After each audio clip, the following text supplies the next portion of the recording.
The massive windows of Unity Point Space Station showed the endless dark of space, dotted with countless stars. Inside the Grand Council chamber, Ambassador James Walker stood tall, his gray suit neat and simple compared to the colorful robes of the alien representatives around him. "We will not accept these terms," he said quietly. His words carried across the chamber, causing several alien representatives to shift uncomfortably in their seats. The council head, a tall, blue-skinned being called Representative Smith, leaned forward. "Ambassador Walker, surely you understand our concerns. Humanity's rate of advancement is unprecedented. The council must ensure stability." Walker looked around the circular chamber. 12 alien species watched him with different types of eyes, some large and black, others compound and reflective, a few glowing with inner light. He had spent 3 years in this chamber trying to make them understand today would be different. 3 years ago, Walker began, "We came to you with proof that the drift, the dead zone at the edge of our galaxy, was expanding. We showed you our research on how to stop it. You ignored us." A ripple of muttering spread through the chamber. "The drift was a sore topic 2 years ago," Walker continued. "We offered to share our gravity manipulation technology with all council species. You refused, saying it would upset the balance of power that technology could have prevented the mining accident that killed thousands on Proxima Beta last month." Several representatives looked down at their desks. The mining disaster was still fresh in everyone's minds 1 year ago. "We warned you about the star in Sector 7, showing signs of instability. You dismissed our findings 3 months ago. That star went supernova. 2 colony worlds had to be evacuated with barely enough time." Walker paused, letting his words sink in. He could see council security drones hovering near the ceiling, their sensors focused on him. The air felt heavy with tension. "And now," he said, his voice growing firmer, "you demand that we limit our research. You insist we slow down our expansion. You want us to share all our technology, but accept your restrictions on how we can use our own innovations." Representative Smith raised a hand. "Ambassador, please understand the council has maintained peace for 3,000 years by carefully managing technological advancement. Your species has achieved in 2 centuries what others took millennia to develop.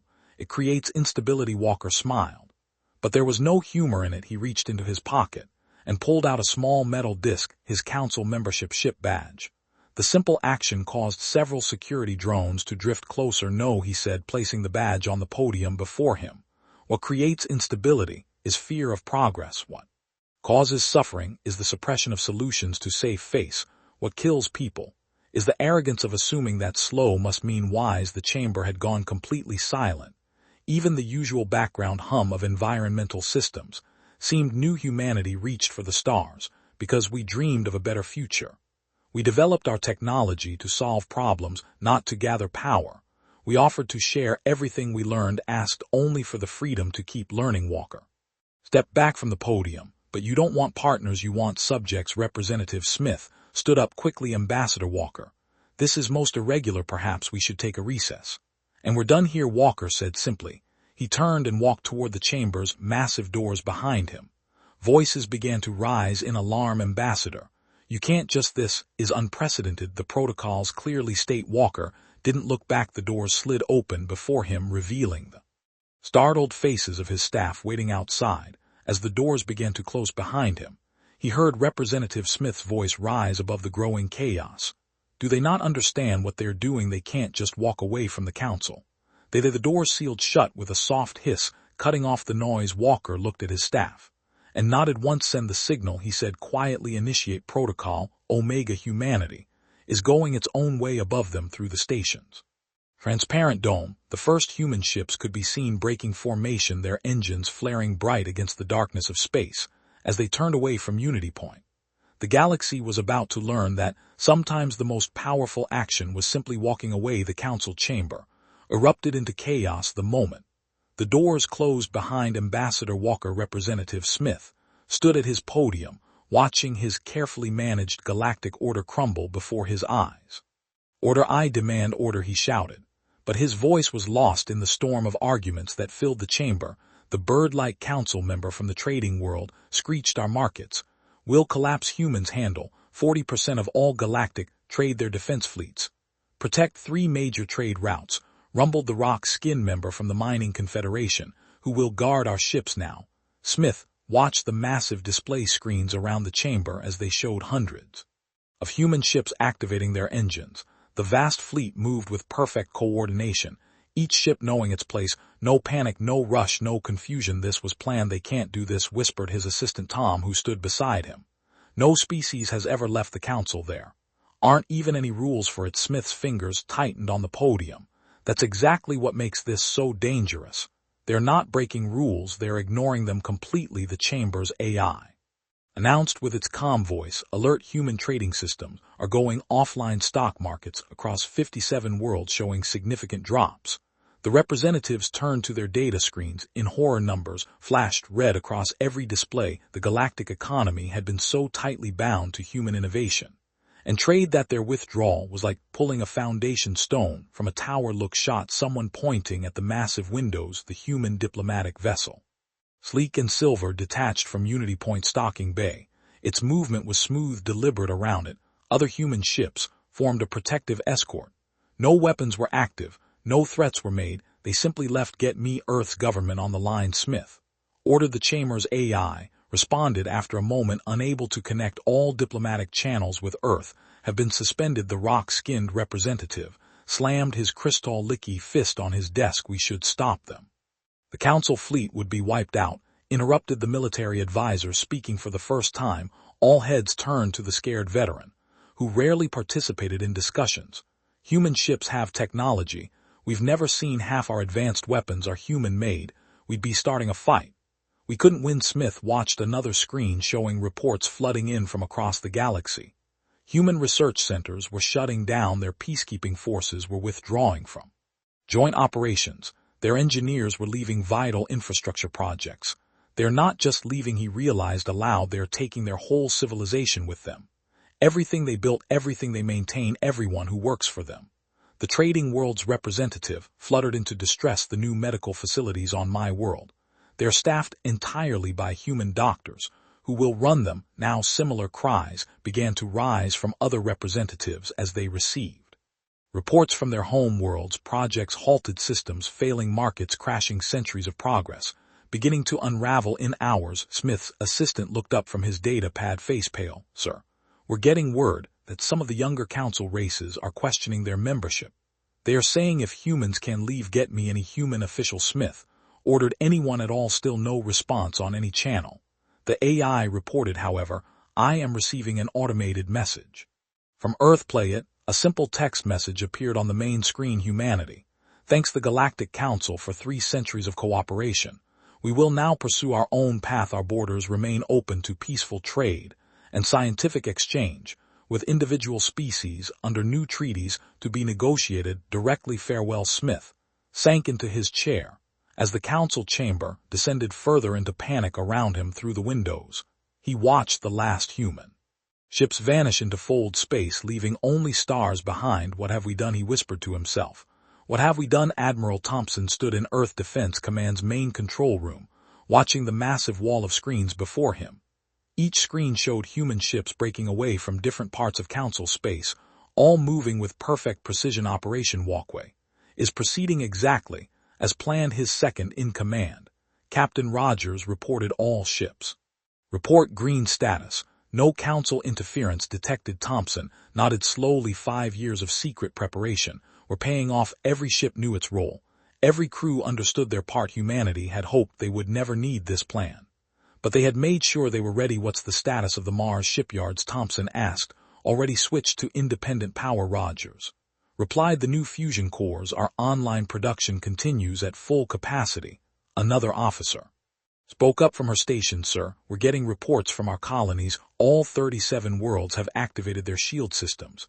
Our borders are secure. Thompson allowed himself a small smile. The council had never known about the planetary shields.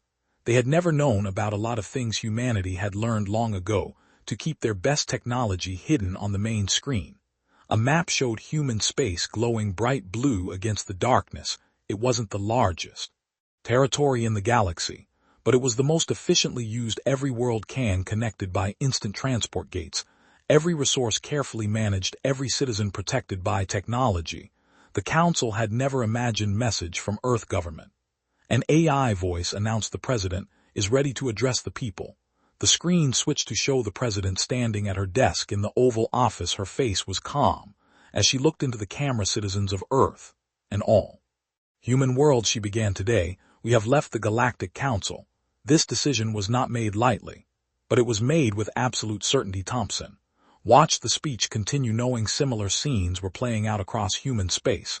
They had practiced this too, keeping people calm, explaining the reasons, showing that everything was under control. Sir Rogers said quietly, "We're picking up increased Council fleet activity at their border stations.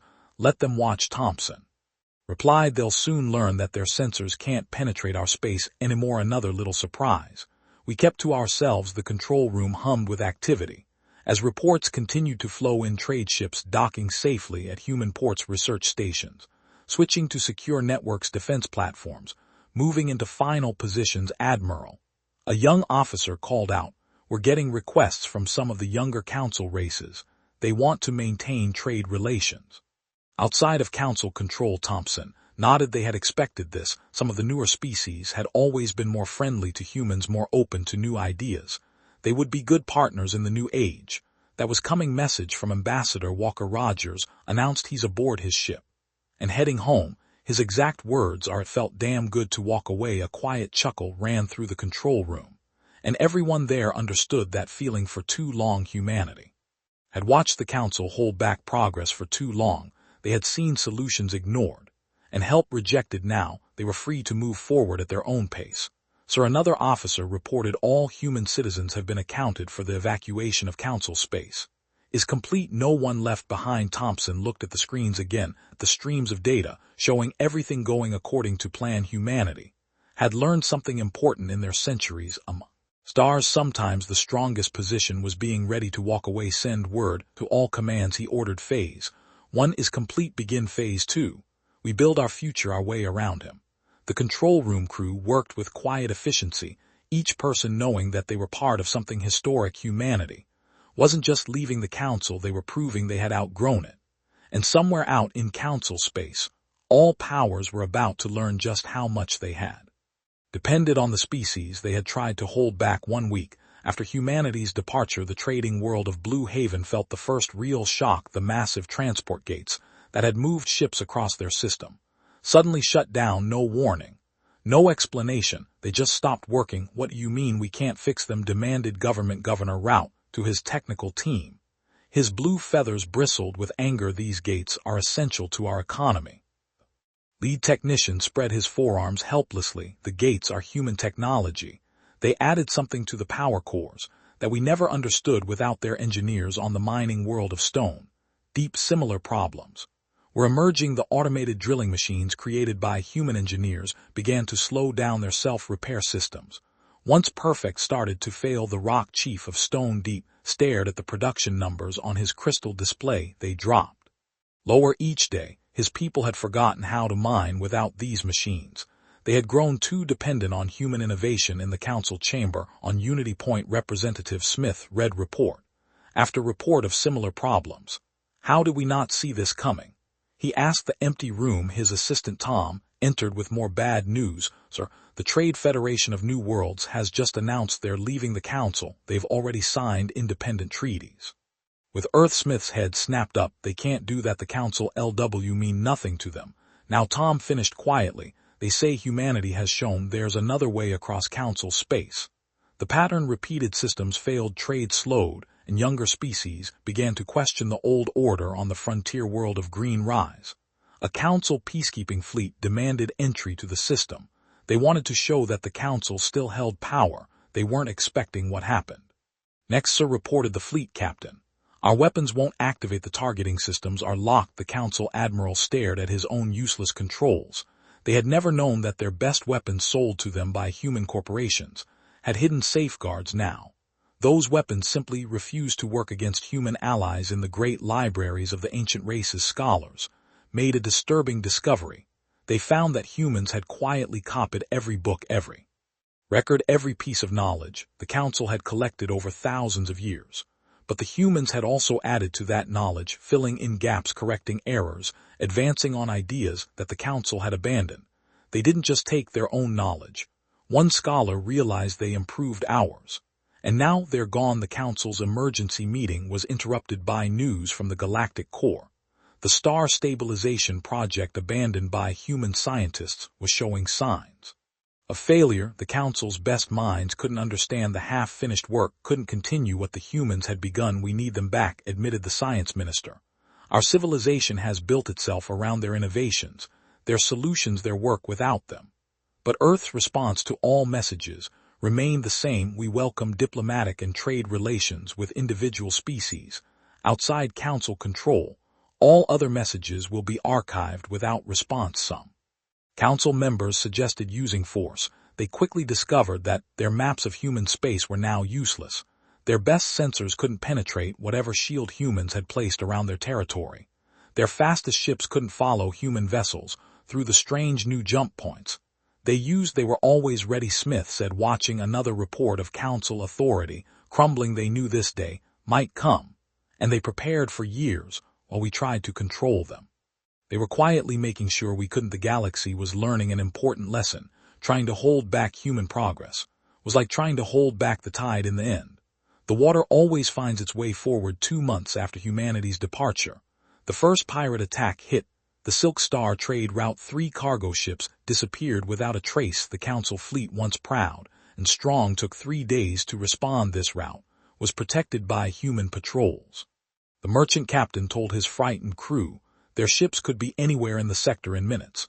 But now more attacks followed. The pirates had discovered that many defensive systems no longer worked properly. Security networks that humans had maintained now had holes. Emergency beacons sometimes failed to activate in the Council chamber. Representative Smith faced angry delegates. First our technology fails, shouted the trade minister. Now our ships vanish. Who will protect our merchants? The Council fleet, Smith began, is spread too thin, interrupted another delegate.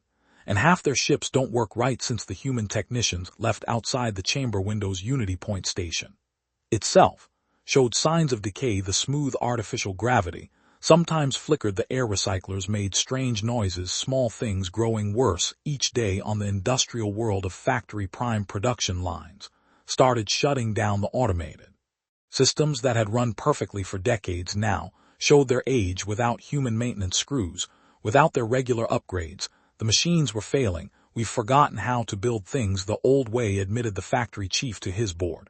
We became too dependent on their technology, their methods. But the biggest shock came from the direction of human spaceships trying to spy on human worlds. Discovered something unusual. They couldn't get close. Their instruments stopped working. Their navigation systems failed. Some ships disappeared completely. It's like hitting a wall that isn't there, reported one scout captain. We know their worlds are there, but we can't reach them. The Council's best scientists studied the problem. They discovered the humans had created something impossible, a barrier in space itself. No energy readings, no visible signs. But nothing could pass through without human permission. They're not just hiding one sign, scientists realized. They're operating on a level of physics we don't understand. More young species began breaking away from the Council. The newcomer worlds, barely a century in space, announced their independence. The Rising Stars Federation followed a day later. Each group signed new treaties with Earth. How are they communicating with human space? Smith demanded. We can't even find a way to send them messages. It seems his assistant Tom explained that Earth gave their friends special communication devices before they left. They planned for everything. The Council's attempts to show strength backfired when they sent ships to pressure a breakaway world. Those ships found their weapon systems locked. When they tried to impose trade sanctions, they discovered that human-designed banking systems no longer processed their commands. In desperation, some Council members tried to reverse engineer human technology. They failed. What looked simple on the surface contained principles they couldn't grasp. Even successful copies didn't work quite right, missing some hidden element that humans had never revealed. We thought we were letting them develop under our control, Smith said during a private meeting. But they were so far ahead of us, we couldn't even see it. Reports kept coming. Pirates growing bolder, trade routes becoming dangerous, colonial WHS struggling without human support. The Council's power, built over thousands of years, was crumbling in months. The final insult came when the Council discovered that several of their most secret research projects had been compromised, not by spies or theft, but because key parts of the work had been quietly done by human scientists without them Years of progress became useless. They didn't need to fight us, Tom observed, watching another angry delegation storm out of the council chamber. They just had to walk away and let us see how much we needed them. The galaxy was learning that real power wasn't about control, it was about competence. And humanity had proven they had plenty of that 3 months after humanity's departure. The council made its biggest mistake. They decided to show their strength with a military operation against Earth. Representative Smith watched from Unity Point as the largest fleet in council history gathered 10,000 ships, reported Admiral Ville, his scaled skin gleaming under the station. Lights the combined might of all remaining council races. Earth will have to listen now. Smith wasn't so sure. Something about this felt wrong. Have we considered that humanity might have expected this? They are just one species. Ville dismissed the concern. No matter how advanced, they can't stand against the United Council. The massive fleet made an impressive sight. As it moved into formation, ships of every council race joined together, stretching out into space like a metal cloud. Their mission forced humanity back under council control. They never reached human space halfway to Earth. Every ship in the fleet suddenly stopped. Their engines died, their weapons went dark, their communications fell silent. 10,000 ships hung helpless in space. Then a single human ship appeared, just one regularized patrol vessel. Its message was simple: the council fleet has entered restricted space. Their systems have been temporarily disabled. They have 1 hour to turn back before their life support shuts down. To Admiral Ville raged from his flagship. Impossible. How can they control our ships? We checked everything for human technology. The answer came from an unexpected source. A young engineer spoke up from her console. Sir, they didn't need to add anything. They designed most of our engines in the first place. They built the base technology that everything else runs on. They just never told us about the off switch. The mighty council fleet had no choice. They turned back. Their pride hurt more than their ships. But the lesson wasn't over when they returned to council space. They found things had changed. The younger races had taken advantage of their absence. Half the remaining council members had declared independence, while the fleet was away in an emergency council session. The truth finally sank in. We never controlled them, Smith said to the quiet chamber. We never even understood them. Humanity gave us what they wanted us to have, showed us what they wanted us to see, and kept their real power hidden. Reports from across the galaxy painted a clear picture. Human space was thriving. Their worlds were protected by technology. The council couldn't understand. Their ships used drive systems that left council vessels looking primitive. Their colonies were expanding, their trade was growing, and their former allies were benefiting from new technologies. Humans had kept in reserve. Message from Earth, announced the chamber's eye on the main screen. Ambassador Walker appeared. He looked exactly as he had the day he walked out, calm and composed. The council's attempt to enter human space has been noted, he said simply. We trust this demonstration has made our position clear. We remain open to establishing new diplomatic relations as equals, not subjects. The choice is yours. The screen went dark, leaving the council members in stunned silence. They could have destroyed our fleet, Tom whispered to Smith. They could have let our life report fail. They could have taken control of every piece of their technology in council space and shut us down completely. Smith nodded slowly.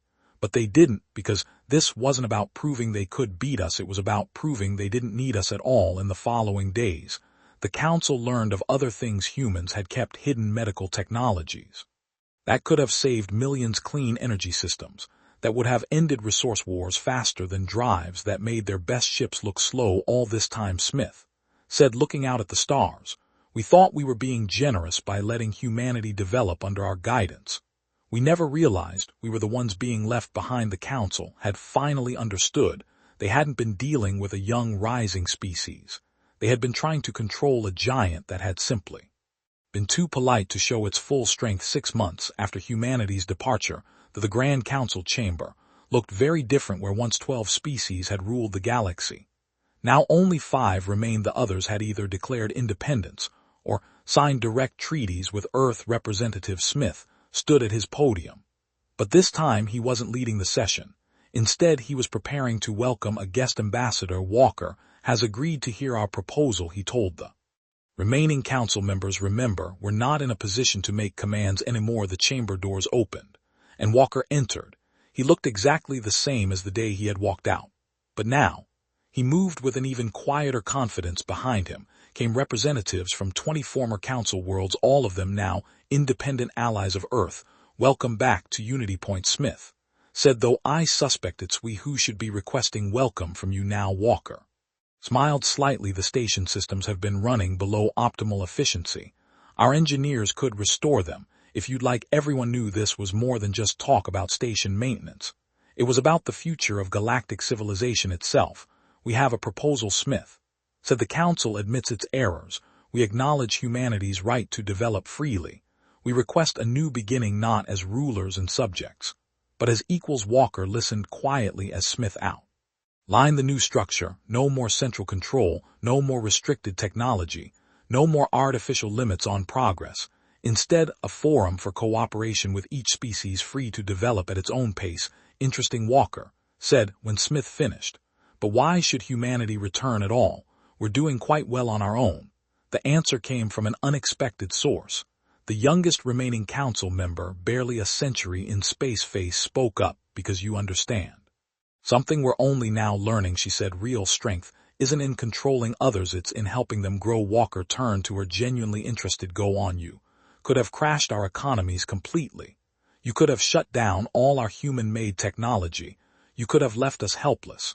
But you didn't. You just showed us we had a choice." A murmur of agreement ran through the chamber. Even the oldest Council races were nodding. "And now," she continued, "we're choosing to build something new, not because you forced us, but because you showed us a better way." Walker looked around the chamber at faces both familiar and new. Then he reached into his pocket and pulled out something that made Smith catch his breath. A Council membership badge.